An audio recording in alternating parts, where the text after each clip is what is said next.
Good afternoon, folks. This is Fred Campos, owner of DFW Website Designers. It is Monday, President's Day, February 15th, and this is episode number 111 of your 3 business tips at 3 o'clock in and around 3 minutes.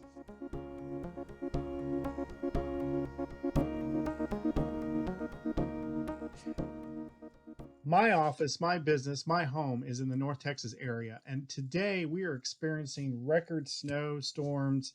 Probably will continue to get more snow. We have about 5 or 6 inches, which I know for some of you are laughing. That's not a lot, but for this area, we don't have snow plows. Streets are closed. The kids don't have school today, so it is quite unusual.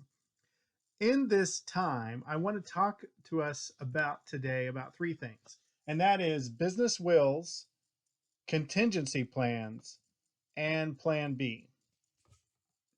When I was a kid, I was eating lunch or maybe been dinner with my dad family.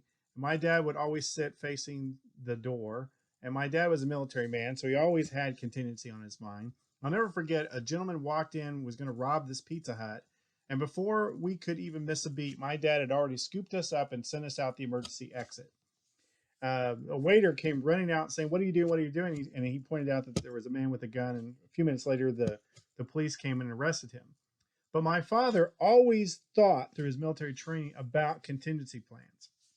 I, as a web developer, always have 4 servers. I'm always thinking about, because I studied computer science under structured programming, I'm always having to think through every contingency. And that's probably something I want to talk to us about today as small business owners, as solopreneurs. Even though you're starting your business, do you have a contingency plan? So let's back up. My first business tip for you today is, even if you're a person of one, have you updated your personal will, or do you have a business will for your plan?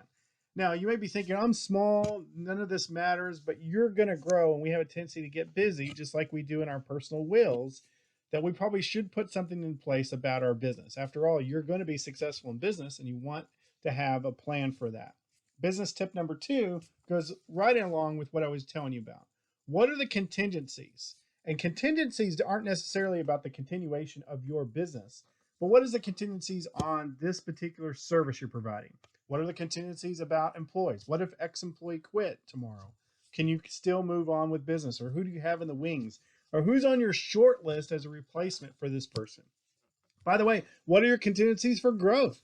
Who's on your short list of who you want to hire next? You should be thinking about your contingencies. And then my business tip number 3 today is plan B.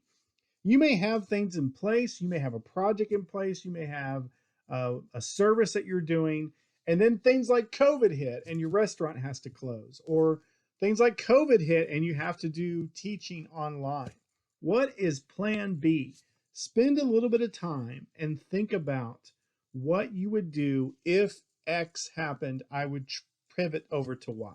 So just be top of mind about that. I'm not saying that you should be a naysayer, but you should always plan for the inevitable.